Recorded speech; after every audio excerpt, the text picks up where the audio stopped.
कबीर का एक दोहा है, माया मुई न मन मुआ, मरी मरी गया शरीर, आशा तृष्णा ना मुई, यो कहे दास कबीर। समय बदल जाता है, एक नहीं कई पीढ़ियां खत्म हो जाती है और नई पीढ़ी भी आती है, लेकिन फिर भी लालच खत्म नहीं होता है। अब ये बात मैं क्यों कह रही हूँ, ये जो दो प्राणी देख रहे हैं ना, एक तरफ जिनपिंग है और दूसरी तरफ है खलीफा अर्दोगन। इन दोनों के साथ एक ही समस्या है, और समस्या क्या है, ये दोनों हजारों साल पहले जो चीज थी उसे हासिल करना चाहते हैं। चाइना का क्या सिद्धांत है, चाइना का कहना है कि भाई हम हजारों साल पहले ये भी हमारा था, वो भी हमारा था, वो भी हमारा था, इसलिए आज की डेट में हमें वो सारी चीजें वापस चाहिए। और ऐसा ही अर्दोगन के साथ है। अर्दोगन के लिए उनका ऑटोमन साम्राज्य वापस चाहिए। अब ये ऑटोमन साम्राज्य था कितना बड़ा, ऑटोमन साम्राज्य तो था बड़ा विशाल। अगर इस मैप को देखेंगे तो इस ऑटोमन साम्राज्य में कौन कौन आ जाता था, सीरिया आ जाता था, इराक आ जाता था, आर्मेनिया भी इसी का हिस्सा था, बुल्गारिया भी इसी का हिस्सा था, ग्रीस भी और क्रीमिया भी, हंगरी भी, यानी कि अच्छे खासे इलाके में ये फैला हुआ था। इजराइल सब इसमें ही थे। तो तुर्की को चाहिए ये ऑटोमन साम्राज्य। हालांकि आपको बता दूं, ऑटोमन साम्राज्य को कुछ इतिहासकार मानते हैं कि ये तो बहुत ही क्रूर थे। जो समुदाय तुर्की का समुदाय था, वो समुदाय जिस तरीके से उन्होंने इस साम्राज्य की स्थापना की थी, लेकिन जो भी था एक प्रभावशाली साम्राज्य तो जरूर था। अब अर्दोगन को यही वाला नक्शा फिर से चाहिए, और यही कहानी बन रही है यहाँ पर एक नए जंग की। जानेंगे आखिरकार। तुर्की को अमेरिका ने बड़ा झटका देते हुए F-35 से मना भी कर दिया है, और अब तुर्की जिस देश के सामने पहुंचा है उसने कई शर्तें भी लगा दी है। इस वक्त जियोपॉलिटिक्स में बहुत कुछ चल रहा है। साइप्रस को लेकर भी तुर्की का एक ऐलान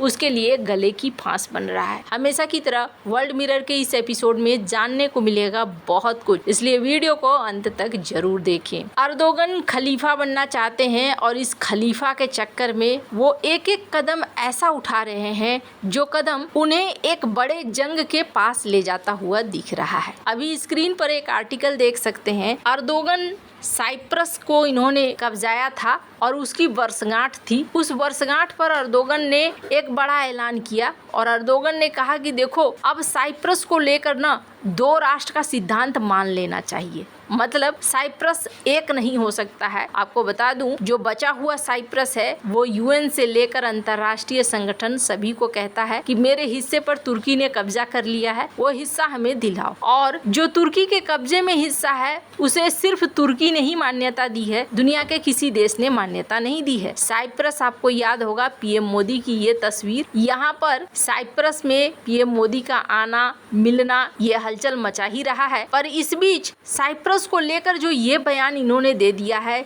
साइप्रस ने कहना शुरू कर दिया कि ये तो गलत है, आप इस तरीके के बयान क्यों दे रहे हैं, ऐसा संभव नहीं है। तो इनको साइप्रस भी चाहिए और इनको सीरिया भी चाहिए। सीरिया में तो इन्होंने अपनी रणनीति को काफी हद तक चला लिया और सीरिया में एक ऐसी सरकार को बिठा दिया जो उनकी बातों को सुने। लेकिन यहाँ पर उनके लिए समस्या ये हो गया कि सीरिया जिस देश के बगल में पड़ता है, वो देश तुर्की के मनोभाव को बहुत अच्छे से समझता है, और वो देश कोई और नहीं बल्कि इजराइल है। इजराइल इस बात को बहुत अच्छे से समझता है कि सीरिया में अब तुर्की अपनी जड़ों को फैला रहा है, और ये जड़ आगे बढ़ते चले जाएंगे, और बढ़ते बढ़ते ये इजराइल के लिए सबसे बड़ी समस्या खड़ी करेंगे। और यही वजह है कि इजराइल के तरफ से विरोध भी देखने को मिल रहा है। हाल ही में जब इजराइल ने सीरिया पर हमले करने शुरू कर दिए, तो सबसे ज्यादा दुखी और हलचल में कोई शख्स अगर था तो वो शख्स थे अर्दोगन। अर्दोगन क्यों दुखी थे और क्यों बौखलाए थे, तो अर्दोगन ने ना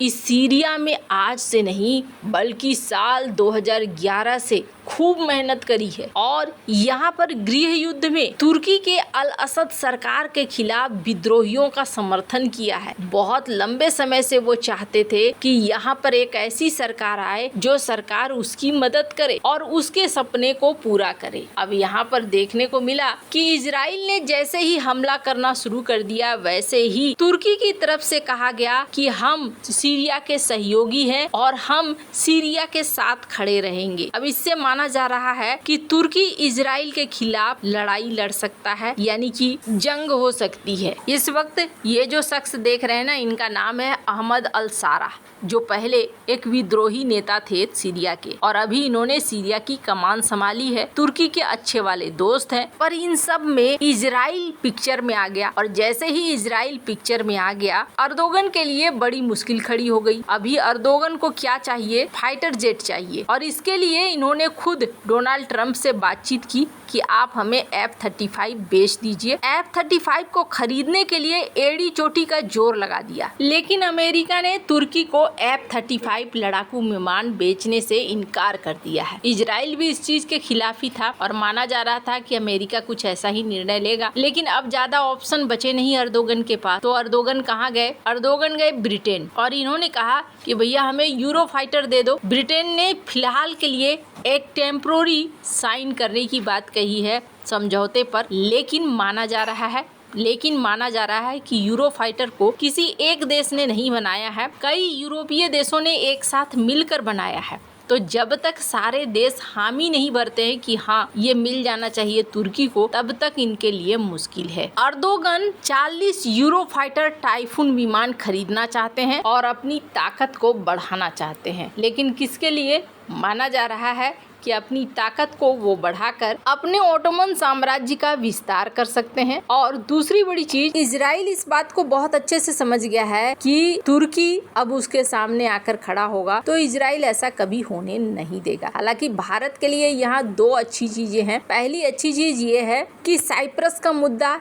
एक बार फिर से गरमाया है और दूसरी बड़ी चीज ये है कि ग्रीस ने भी एक फैसला लिया है। ग्रीस अब 2 नेशनल पार्क बनाना चाहता है और ये भूमध्य सागर में ही बनाना चाहता है और ये एजियन सागर में ही बनाना चाहता है। और इन पार्क की वजह से तुर्की ग्रीस के साथ भी उलझ रहा है। जितना ज्यादा तुर्की ग्रीस के साथ या इजराइल के साथ उलझेगा, उतना ही उसके लिए समस्याएं खड़ी होंगी। और भारत के लिए अच्छी बात यह है कि भारत के इर्द गिर्द जो जाल बिछा रहा है तुर्की, वो फिर अपने आप कटता हुआ नजर आएगा। वैसे आपको क्या लगता है इन सब मामले में? आपकी क्या राय है? कमेंट कर जरूर बताएं। जल्द मिलते हैं अगले वीडियो में नई खबर के साथ।